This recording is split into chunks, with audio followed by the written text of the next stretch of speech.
tome su asiento, ¿sí? Tome su asiento. No se preocupe, ¿sí? Le saludo con la paz de nuestro amado Señor Jesucristo, amén. Así también a todos los amigos y hermanos que nos visitan día a día a través de las redes sociales, que el Señor añada bendición a vuestra vida. Vamos a aprovechar el tiempo, hermano, ya que usted sabe que los días jueves son jueves de estudio bíblico y estamos revisando este precioso libro, el libro de Apocalipsis, ¿verdad?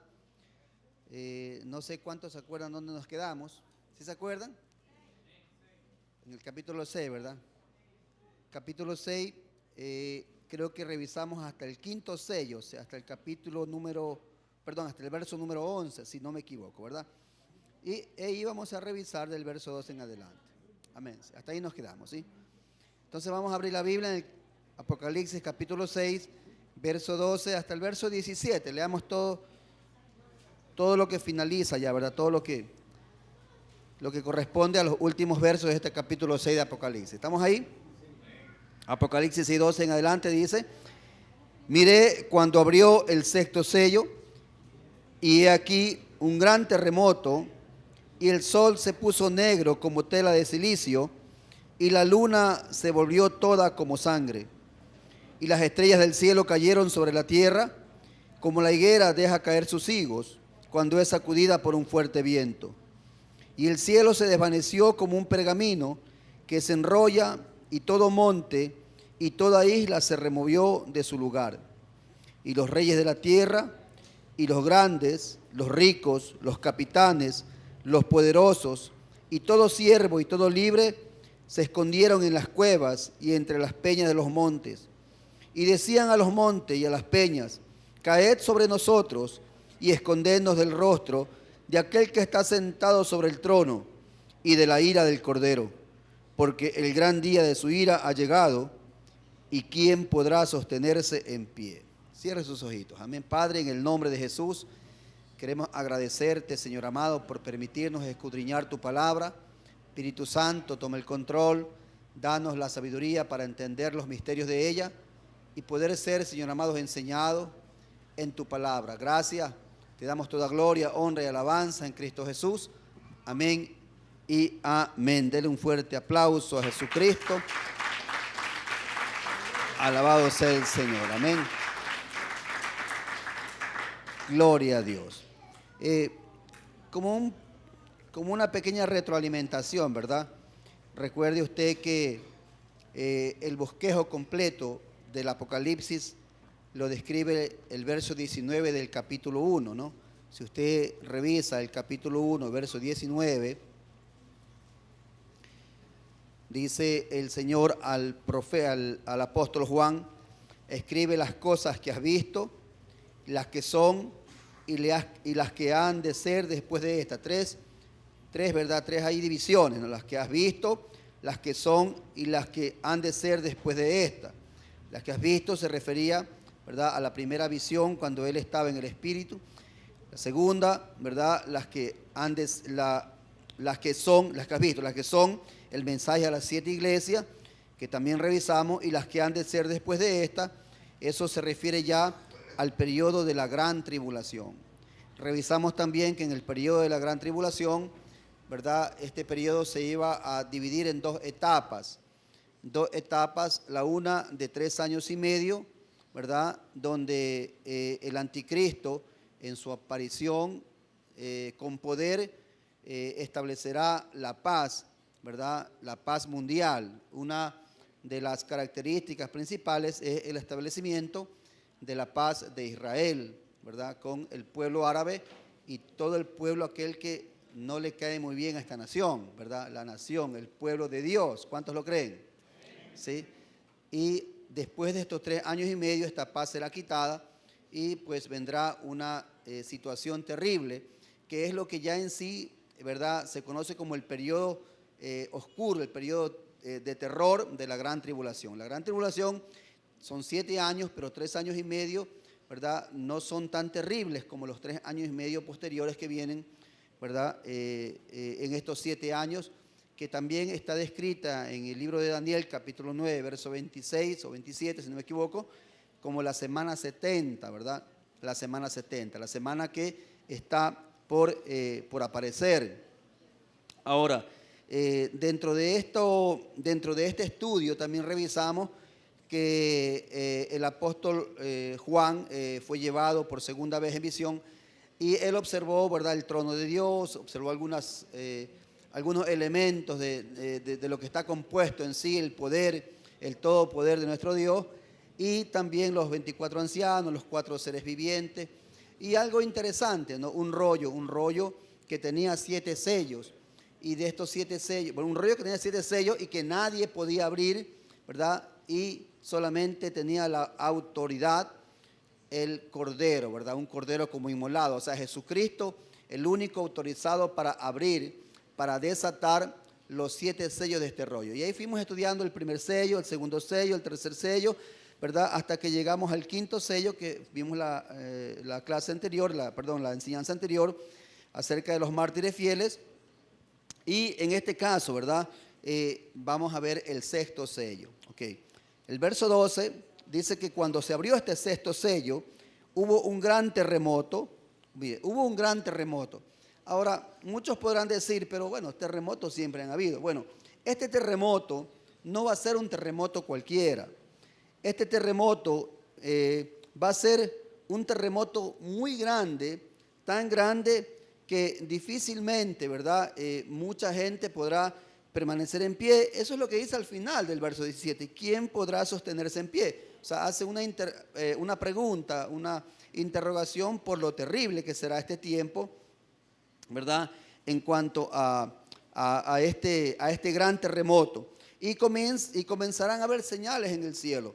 Hoy podemos, de cierta manera, ver ciertas señales. Por ahí mucha gente dice, cuando ha aparecido en estos tiempos la luna roja, porque son señales que de cierta manera se van a ver en algún momento, ¿verdad?, cuando ya este periodo terrible de la gran tribulación entre en su apogeo. En el libro de Mateo, capítulo 24, para hacer un paralelismo, en el verso número 30, Mateo 24, 30, dice, entonces aparecerá, verso 29, dice, e inmediatamente después de la tribulación de aquellos días, el sol se oscurecerá y la luna no dará su resplandor y las estrellas caerán del cielo y las potencias de los cielos serán conmovidas.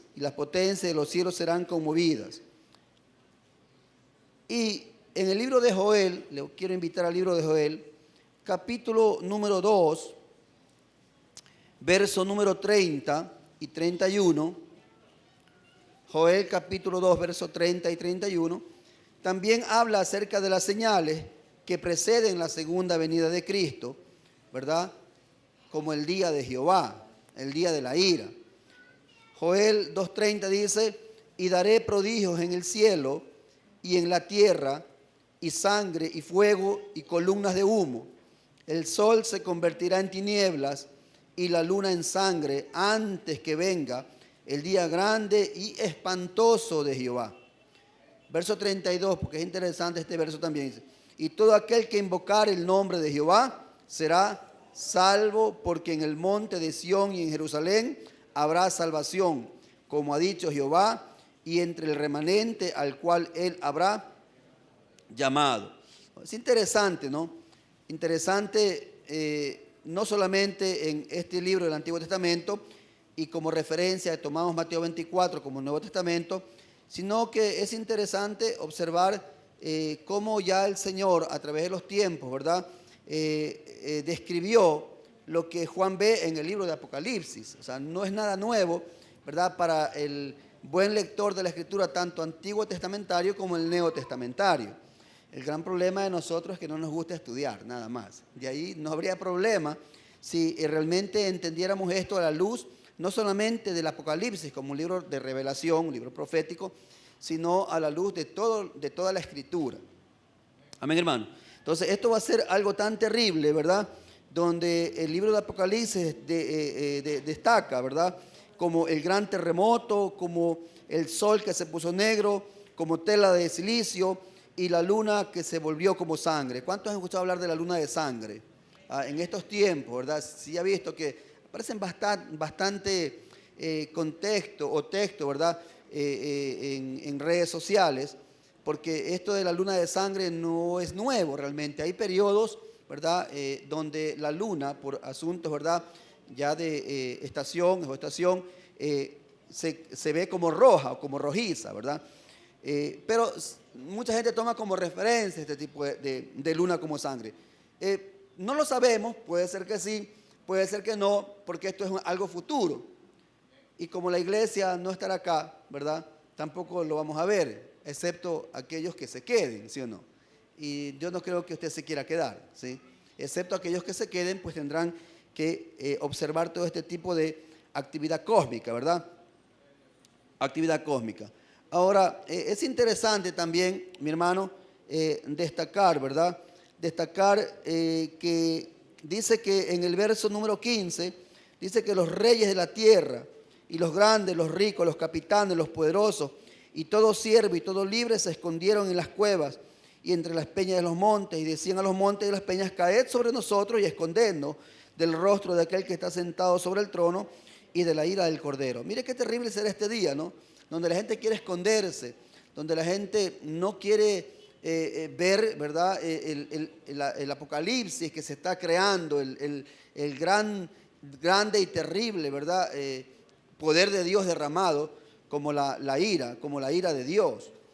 Me llama la atención a mí es la porción donde dice y de la ira del Cordero. La ira del Cordero, porque la Biblia tiene muchas paradojas, no sé si usted se ha dado cuenta, como muchas contradicciones, ¿no?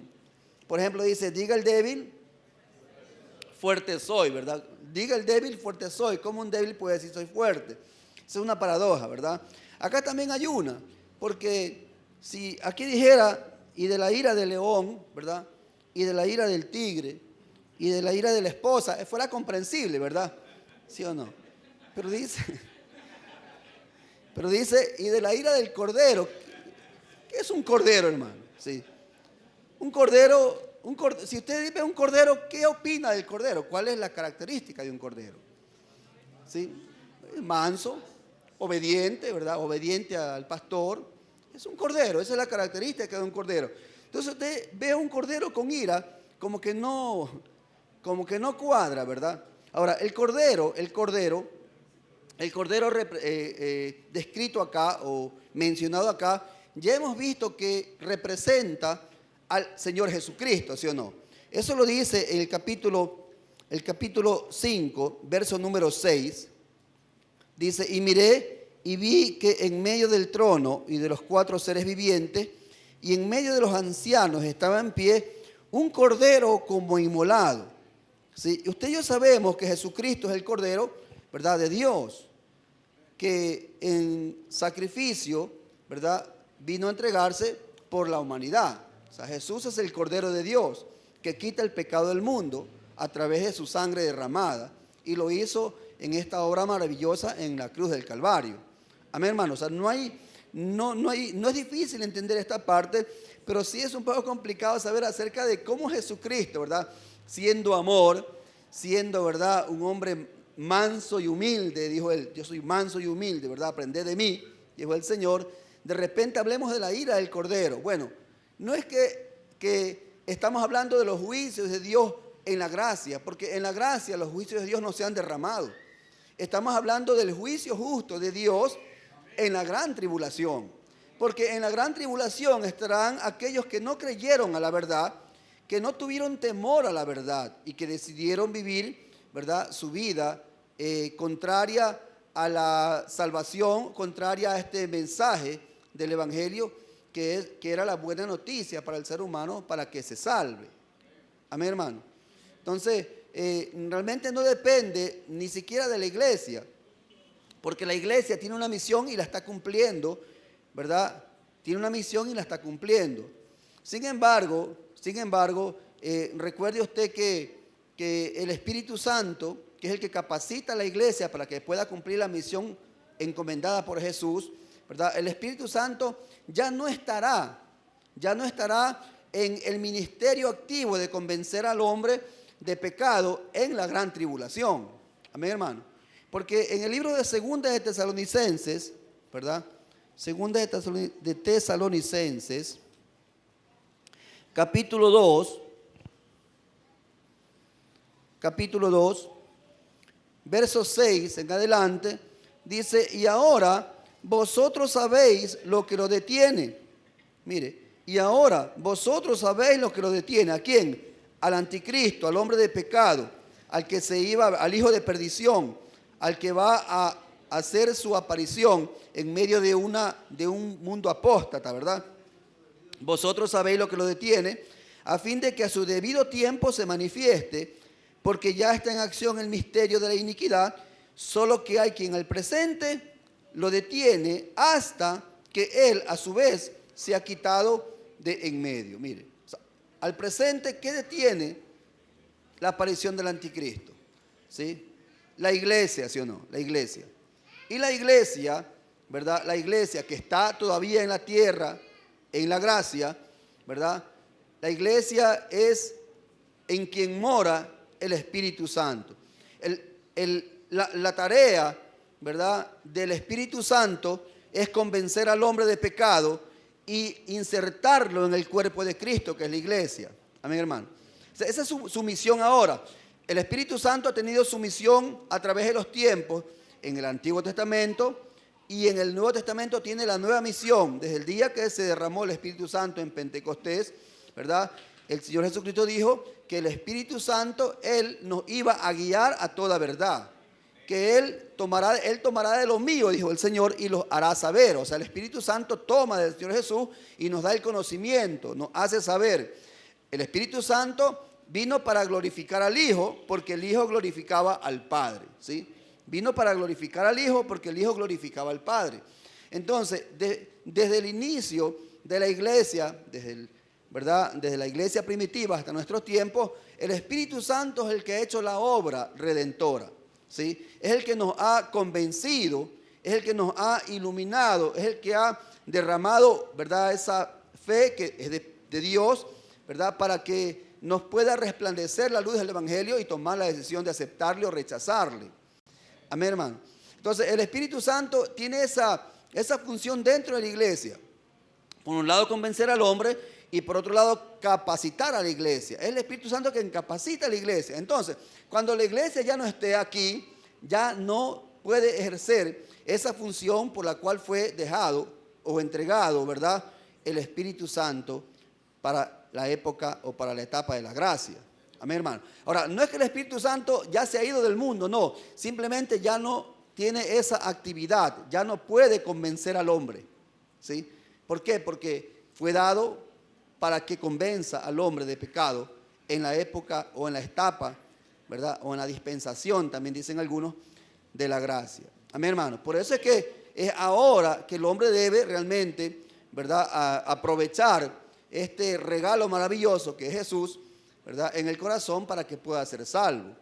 La pregunta que nos hacemos es, ¿y qué pasará después? ¿No? Yo no sé si usted hizo esa pregunta. Bueno, la iglesia se va. ¿Y qué pasa con la gente que se queda? Porque la gente se quedará aquí, ¿verdad?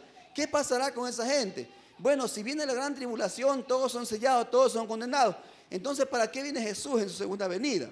¿Sí? Bueno, posteriormente vamos a ver que definitivamente en su misericordia y en su amor, ¿verdad?, ya no tanto en su gracia, porque la gracia es para esos tiempos, pero en su misericordia sí habrá gente que se salve, ¿verdad?, después del rapto o del arrebatamiento de la iglesia. Que esto no sea un motivo para que diga, chévere, tengo una segunda oportunidad, ¿verdad? No, porque va a ser un tiempo terrible, donde el mismo libro, ¿verdad?, de Mateo, ¿verdad?, dice que será un tiempo tan terrible, ¿verdad?, que aún los escogidos, dice, ¿verdad?, serán engañados. Entonces, vamos a Mateo un ratito, porque es interesante esta parte. Mateo 24.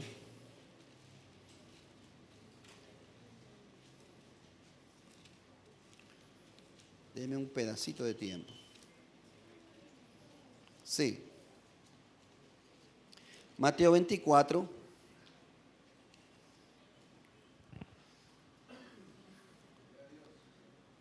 Ok, Mateo 24, ¿estamos ahí? Sí. Verso 20, 21 y 22. Ok, dice, porque habrá entonces, ya hablamos del tiempo, ¿verdad?, de la gran tribulación. Porque habrá entonces gran tribulación, mire, cual no la ha habido desde el principio del mundo hasta ahora, ni la habrá. Dice, y si aquellos días, ¿cuáles días? Los de la gran tribulación, ¿sí o no? Y si aquellos días no fuesen acortados, nadie sería salvo. ¿Habla de la iglesia? No, no habla de la iglesia. Habla de los que van a creer en la gran tribulación. ¿Okay? Nadie sería salvo. Dice, mas por causa de los escogidos, ¿sí?, aquellos días serán acortados. Solo durará 3 años y medio. 7 en realidad, pero 3 años y medio de gran tribulación. ¿Ok? 7 en realidad, pero 3 años y medio de gran tribulación. ¿Estamos de acuerdo? Ok, volvamos a Apocalipsis entonces. Y al final del verso número 17, ¿verdad?, hablando de la ira del Cordero, dice, porque el gran día de su ira ha llegado. El gran día de su ira ha llegado. ¿Y quién, dice, podrá sostenerse en pie? ¿Quién podrá sostenerse en pie? Qué pregunta, ¿no? ¿Quién podrá sostenerse en pie? No sé si esta pregunta realmente describe todo lo terrible que será ese tiempo. No sé si esta pregunta sea una pregunta, ¿verdad?, que englobe el concepto de lo terrible que será esta época, ¿verdad?, de oscuridad. Esta época de oscuridad. A partir de aquí hay un paréntesis, es decir, no se ve el séptimo sello. El séptimo sello recién se lo ve en el capítulo 8. Hay un paréntesis donde habla de aquellos que serán salvos, precisamente lo que estamos tratando, en el periodo de la tribulación. Dice el capítulo 7, lea conmigo, dice, después de esto vi 4 ángeles en pie sobre los 4 ángulos de la tierra, que tenían los 4 vientos de la tierra, para que no soplase viento alguno sobre la tierra, ni sobre el mar, ni sobre ningún árbol. Vi también a otro ángel que subía de donde sale el sol, y tenía el sello del Dios vivo, y clamó a gran voz a los 4 ángeles, a quienes se les había dado el poder de hacer daño a la tierra y el mar, diciendo, no hagáis daño a la tierra, ni al mar, ni a los árboles, hasta que hayamos sellado en su frente a los siervos de nuestro Dios. A los siervos de nuestro Dios. El verso 4, ¿verdad? El verso 4 habla de aquellos que van a ser sellados. Dice, y oí el número de los sellados, 144,000 sellados de todas las tribus de los hijos de Israel. Hasta ahí la lectura. ¿Sí? Es interesante, ¿verdad?, ver que por un momento, en medio de tanta situación, ¿verdad?, en medio de tanto caos, creo que si no me equivoco, o, ¿verdad?, haciendo un análisis, creo que será en la primera mitad de esta gran tribulación, antes de que empiece la segunda mitad del día terrible, el momento más terrible, más álgido, ¿verdad?, de la ira de Dios, es que por un momento, ¿verdad?, por un momento hay una pausa hasta que se selle a los escogidos de Dios. Amén, hermano. Hasta que se selle a los escogidos de Dios.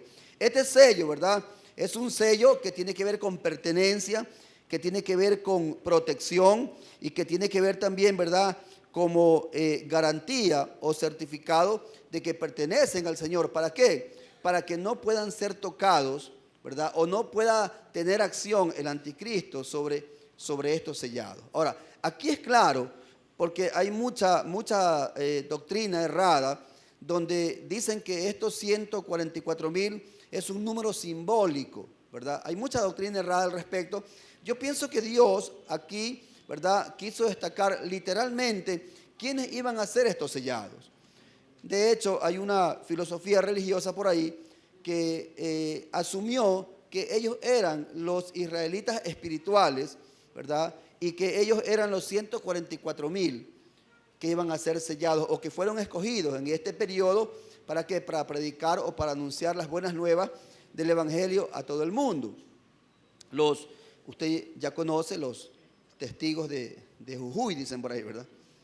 Los testigos sin Jehová, ¿sí? Entonces, ellos decían que ellos eran los 144,000 sellados. El problema estuvo cuando completaron el número de 144,000 y vino uno más, ¿verdad? ¿Y ahora qué hacemos ya? Porque la Biblia dice 144,000, no dice 144,001, ¿verdad? Entonces luego argumentaron ellos que sí, eran 144,000 los que van al cielo. De ahí para adelante, a partir del 144,001, se queda en esta tierra. Okay, ya no hay cupo, en otras palabras, ¿verdad? Ya no hay cupo, solo 144. ¿Y quiénes son? Nadie sabe en realidad, ¿sí? Nadie sabe en qué posición están, quién fue el primero, quién fue el 100,000, no, nadie sabe eso. Simplemente son 144,000 que ni ellos mismos saben quiénes son, ¿ok? Entonces, esa doctrina errada fue lamentablemente, ¿verdad?, muy esparcida, por así decirlo, y millones de personas así lo han creído. Dios no se refiere tanto, o muchas veces, a números de una manera tan simbólica. Por ejemplo, cuando Elías decía que él era el único, ¿verdad? Señor, solo yo he quedado de todos los profetas. ¿Qué le dijo el Señor? ¿Ah? Tú no eres el único. Yo me he reservado 7,000, dijo, ¿verdad? ¿Sí o no? 7,000, ¿no? Sí estudiaste la Biblia, ¿verdad? Yo me he reservado 7,000. No le dijo 7,001, no le dijo 7,000, no, 7,000. Porque para el Señor no es imposible decir 144,000, decir 7,000, decir 5,000. No es imposible. Él es soberano, Él tiene el control de todo. Y por lo tanto, si Él dice 144,000, son 144,000. ¿Cuántos dicen amén? Y punto, así lo hemos creído, ¿verdad? Porque si no, estamos limitando a Dios como el Dios que se equivoca en cuanto a los números. Y no es así bajo ningún concepto. Entonces, el Señor habla de este remanente de Israel, ¿verdad?, que iba a ser sellado en este periodo para que a través de ellos, ¿verdad?, se pueda predicar el Evangelio. Ojo, el Espíritu Santo ya no está convenciendo. Predicar el Evangelio, y mucha gente que quizás conoció, muchos gentiles, ¿verdad?, que quizás entendieron en algún momento que Cristo era la salvación, bueno, se convertirán en arrepentimiento al Señor, y son ellos los que se habla el versículo 9 del capítulo 7. El versículo 9 del capítulo 7 dice: después de esto miré, y aquí una gran multitud, la cual nadie podía contar, de todas naciones, tribus y pueblos y lenguas, que estaban delante del trono y en la presencia del Cordero, vestidos de ropas blancas y con palmas en las manos, ¿sí? Y con palmas en las manos. Y estas personas, ¿verdad?, esta gran multitud, dice que clamaban a gran voz diciendo: la salvación pertenece a nuestro Dios que está sentado en el trono y al Cordero. En otras palabras, habrá un reconocimiento en el periodo de la gran tribulación a través de la predicación de estos 144,000, para que la gente, o mucha gente, ¿verdad?, multitud de gente, pueda también salvarse. ¿Qué me dice esto en realidad? A mí lo que me dice es que Dios es un Dios de misericordia, aún en tiempos difíciles. Que Dios es un Dios de amor, aún en tiempos difíciles. Que Dios ama tanto su creación, que a pesar de que la ira de Él se desata, habrá gente, ¿verdad?, que aunque sea perseguida, aunque sea, ¿verdad?, ahí terriblemente, perseguida, será salva. Amén, hermano. Claro, el precio, ya lo vimos la vez pasada, es la decapitación, ¿verdad? El precio es no dejarse sellar. El precio son momentos muy difíciles, pero será salva. La iglesia no va a pasar por ese tiempo. Por lo tanto, usted y yo tenemos que tratar, ¿verdad?, de vivir una vida completamente apartada para el Señor. ¿Para qué? Para no pasar ese tiempo precisamente. Amén, hermano. Ese es el objetivo, que el Espíritu Santo nos capacite, nos santifique y nos prepare para el rapto. Ese es el objetivo de estar acá. No a perder el tiempo, sino que nos prepare para el día, ¿verdad?, del Señor, que cuando venga a ver a su iglesia, cuando las trompetas suenen. Y no para pasar el periodo de la gran tribulación diciendo: me quedé, bueno, ahora lo que me queda es no dejarme sellar, irme a esconder a una cueva. No, porque hasta de las cuevas lo van a sacar, ¿sí? Irme a meterme a los montes, de los montes lo sacan, ¿sí? Entonces será un tiempo muy terrible. Yo les conversé, creo, la enseñanza anterior de un libro que se llamaba La historia del cristianismo, 2 tomos en realidad, que fue cuando la iglesia primitiva fue perseguida, y que me interesó un testimonio, ¿verdad? Un testimonio de una madre que tenía 7 hijos, cuyos 7 hijos fueron desmembrados con tal de que ella negara a Jesucristo como el Salvador. Ella no lo hizo, al final también murió, y son los que el libro de Hebreos capítulo 11 describe como los mártires de la iglesia. Amén, hermano. ¿Sí? Entonces, cuando el Señor dice que estos sellados serán de todas las tribus de los hijos de Israel, entonces serán las tribus de los hijos de Israel. No hay vuelta que darle, ¿verdad? No hay que el Israel espiritual, no hay que nosotros somos el Israel que nombra aquí, no. Cuando habla de Israel, habla del Israel verdadero, geográficamente hablando. Habla de hombres y mujeres, ¿verdad?, que realmente han entendido que el Mesías ya vino y que no tienen que esperar otro Mesías, ¿sí? Porque es verdad que hoy por hoy Israel, en el contexto general religioso, muchos no creen que Jesucristo es el Mesías. Sin embargo, hay israelitas que sí han aceptado a Jesús como el Salvador. ¿Sabía usted eso? ¿Verdad? Hay israelitas, ¿verdad?, que han aceptado a Jesucristo como el Salvador, y se los conoce como los mesiánicos, es decir, aquellos que realmente han reconocido que Jesucristo es el Mesías. Amén, hermano. ¿Sí? Ahora dice acá que los que van a ser sellados, ¿verdad?, y habla de las tribus de Israel. Habla del verso 5 en adelante, porque es repetitivo. Habla de Judá, habla de Rubén, habla de Gad, habla de Aser, verso 6, habla de Neftalí, de Manasés, de Simeón en el verso 7, de Leví, de Isaacar, de Zabulón en el verso 8, de José y de Benjamín. ¿Qué tribu falta, hermano? ¿Ah? Yo estaba leyendo, ¿verdad?, y me di cuenta que faltaba la tribu de Dan. Si usted ve, no está la tribu de Dan aquí, ¿ok? Ni tampoco está la tribu de Efraín, ¿ok? Bueno, José representa a Manasés y a Efraín, a la media tribu de Manasés y a Efraín. Manasés sí es nombrado, por lo tanto se dice que José es el reemplazo de Efraín, pero Dan no está acá. Bueno, mucha gente coincide que Dan no está acá porque de la tribu de Dan es donde saldrá el anticristo, ¿sí? Si usted va al libro de Jeremías, capítulo 8, Jeremías 8, 16, 17, Jeremías capítulo 8 y Daniel 11, 37, más se acuerdo de Daniel 11, 37, Jeremías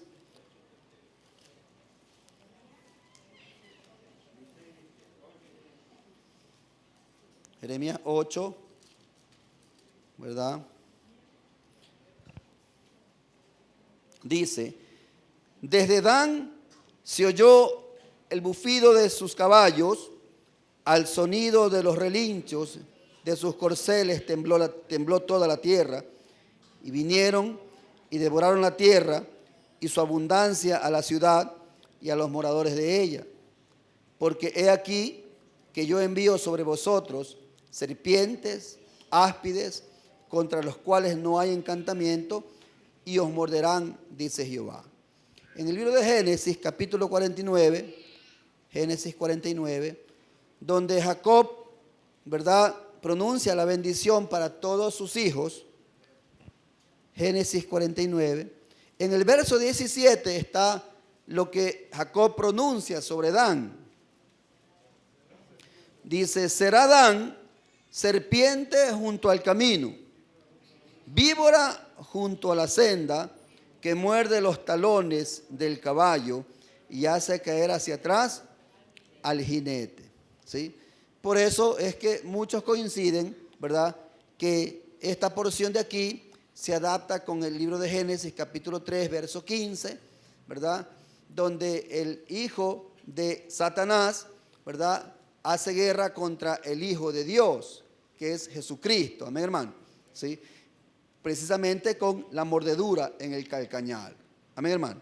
Entonces, una de las causas por las cuales, ¿verdad?, no está acá la tribu de Dan, es porque se dice que de aquí, de esta tribu, ¿verdad?, nace el anticristo.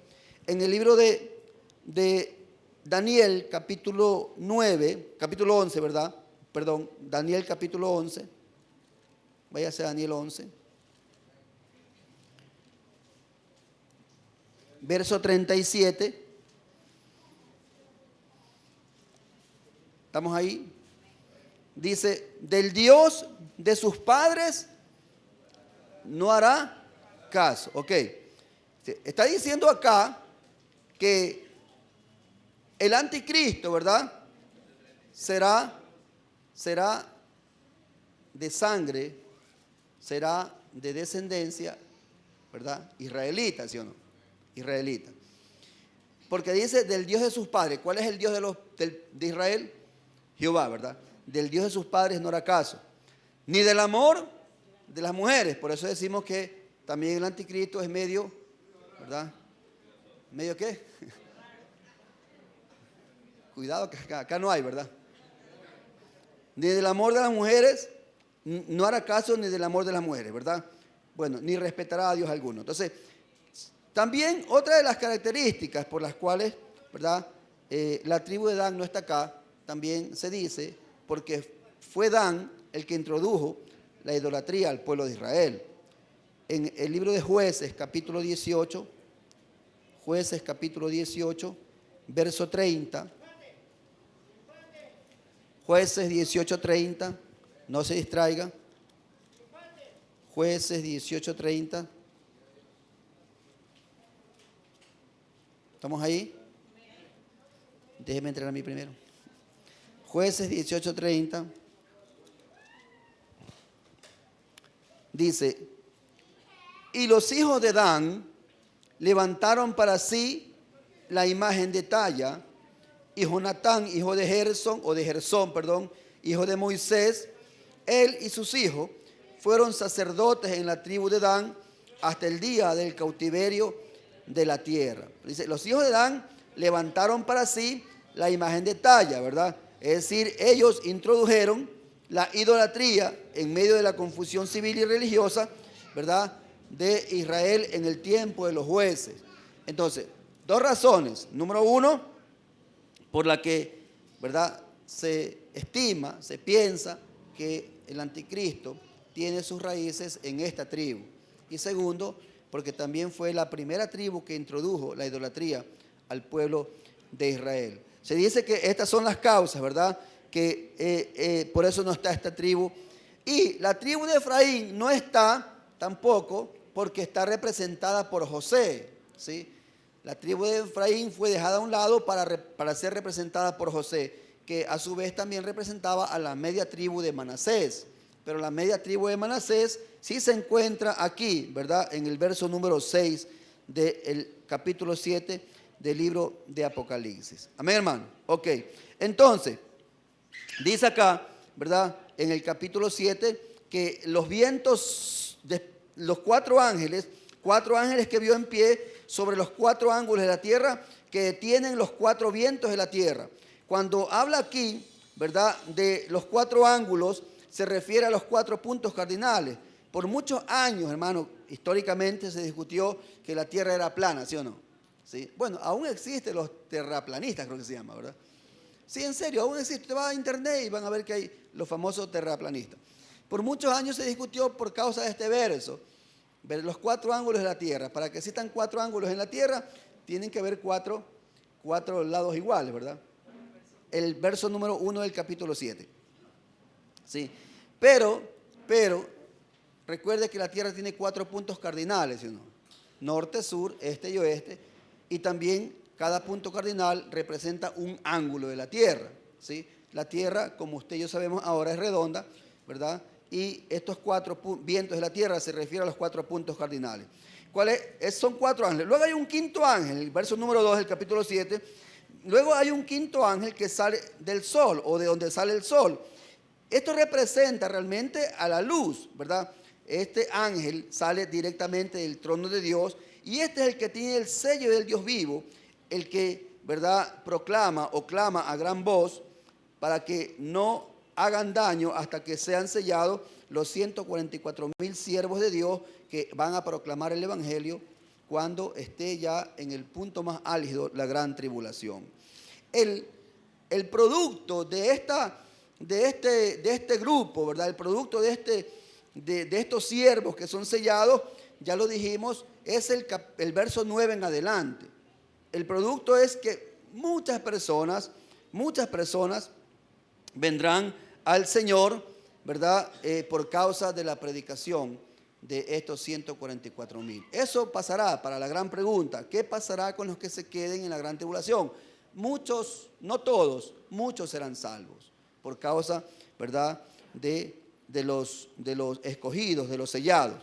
Ahora, en el capítulo 7, ¿verdad?, en el verso número 13, dice que uno de los ancianos habló a Juan diciéndole: estos que están vestidos de ropas blancas, ¿quiénes son y de dónde han venido? Y yo le dije: Señor, tú lo sabes. Y él me dijo: estos son los que han salido de la gran tribulación, no de la tribulación. Quizás hoy en día nosotros vivamos en tribulación, pero estos han salido de la gran tribulación. Dice: y han lavado sus ropas y las han emblanquecido en la sangre del Cordero. Eso es importante destacar, porque la salvación sigue siendo, escuche bien, sigue siendo a través del sacrificio vicario de Jesucristo en la cruz del Calvario. No porque la gracia ya no está, o esa dispensación ya no está, no porque existe un periodo de gran tribulación, quiere decir que el modo de salvación ha cambiado. Siempre será a través del sacrificio expiatorio de Jesucristo en la cruz del Calvario. No hay otro modo de salvación. Todo hombre que quiera ser salvo tiene que aceptar el sacrificio vicario de Cristo. Tiene que aceptar que Jesucristo es el Cordero inmolado.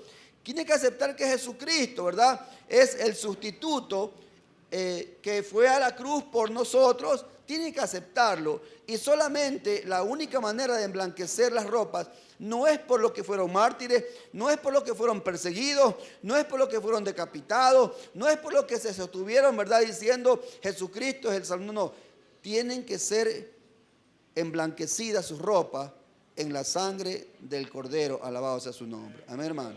Y la iglesia también ha emblanquecido sus ropas en la sangre del Cordero. Si usted no lo sabe, la Escritura afirma que Dios nos ha puesto nuevas vestiduras. ¿Sabía usted eso? Que nos ha puesto que quizás usted no las vea, pero en lo espiritual Dios ha puesto una vestidura blanca en cada uno de nosotros. Esa vestidura blanca que no la vemos, pero que está ahí en lo espiritual, ¿sí? ¿Puede ensuciarse? Sí, puede ensuciarse. Por eso es que hay que ¿verdad?, lavarla, limpiarla en la sangre del Cordero. Cada vez que usted y yo pecamos delante de Dios, venimos a su trono, al altar, venimos a su presencia a emblanquecer nuestras ropas, las que fueron puestas, ¿verdad?, en la sangre del Cordero, bendito sea su nombre. Amén, hermano. Dale fuertes alabanzas a Jesucristo.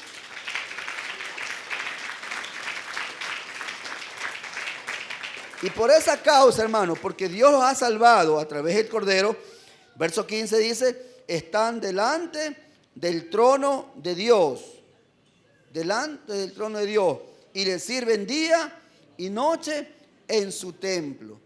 Día y noche en su templo. Por eso, hermano, es que si en esta tierra nosotros no somos aptos, ni queremos servir a Dios, ¿cómo pretendemos servir a Dios en el cielo, hermano? ¿Ah? Si en esta tierra nosotros nos rehusamos a servir a Dios, no, yo aquí me quedo sentadito, suena la trompeta y me voy. Fácil, ¿verdad? ¿Sí o no?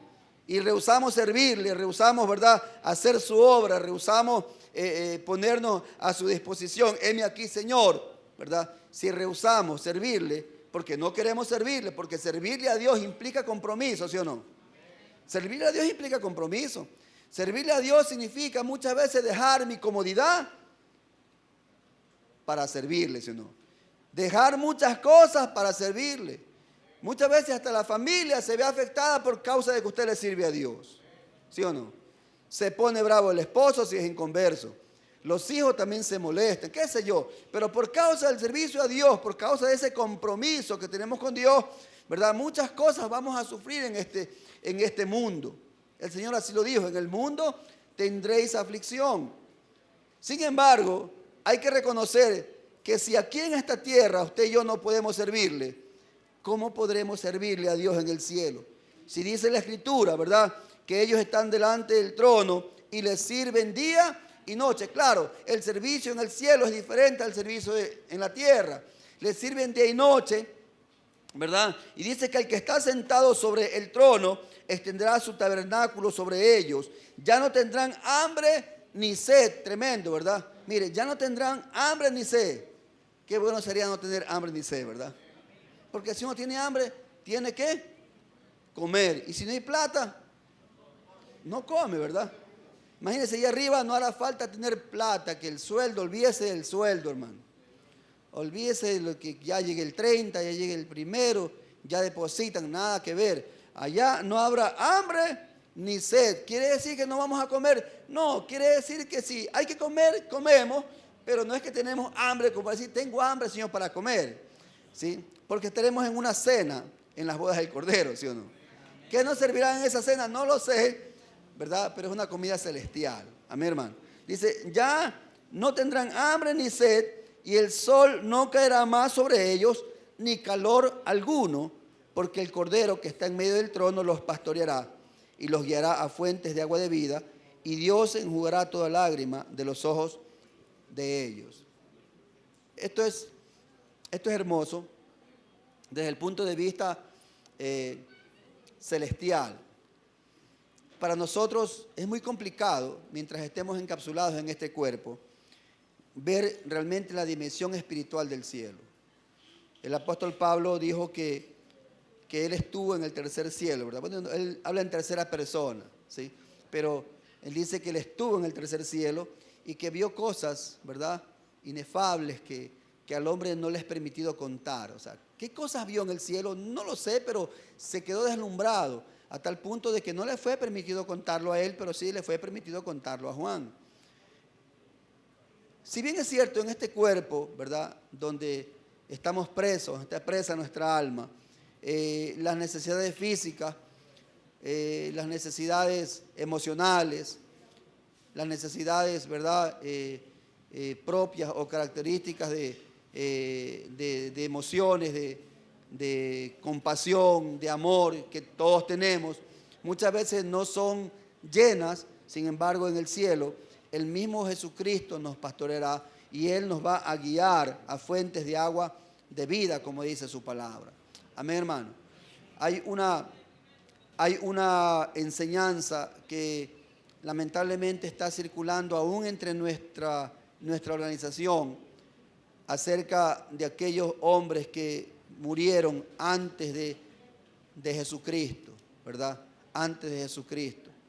Tenemos una referencia, ¿verdad?, acerca del rico y Lázaro para conocer que el infierno o el Hades en griego, que se dividía en dos etapas, una, ¿verdad?, donde estaba el hombre descansando y otra donde estaba el hombre en tormento. Pero cuando Cristo murió, dice la Escritura que Él descendió, ¿verdad?, descendió y tomó a toda la gente antiguo testariamente, ¿verdad?, que murió por fe y lo llevó al cielo, de los cuales también se fue aquel delincuente que estuvo junto a Jesús.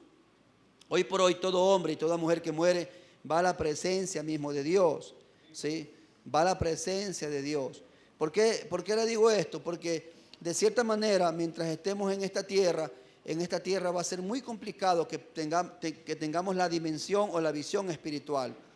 Pero todo esto se escribió para que usted y yo tengamos la fe y la esperanza de que lo que nos espera no es poca cosa, de que lo que nos espera es glorioso. Y si bien es cierto, en esta tierra nos cuesta mucho servirle al Señor, en esta tierra nos cuesta mucho porque estamos lamentablemente, ¿verdad?, llenos de cosas que nos rodean y que nos desvían de sus propósitos, la ansiedad, el afán, bueno, y tantas cosas, ¿verdad?, los proyectos que no se cumplen, las cosas que no salen bien, la familia que rechaza, y qué sé yo, tantas cosas que nos oprimen, que realmente nos desmotivan muchas veces, nos desaniman. Sin embargo, nosotros no estamos aquí peleando por ese tipo de esperanza.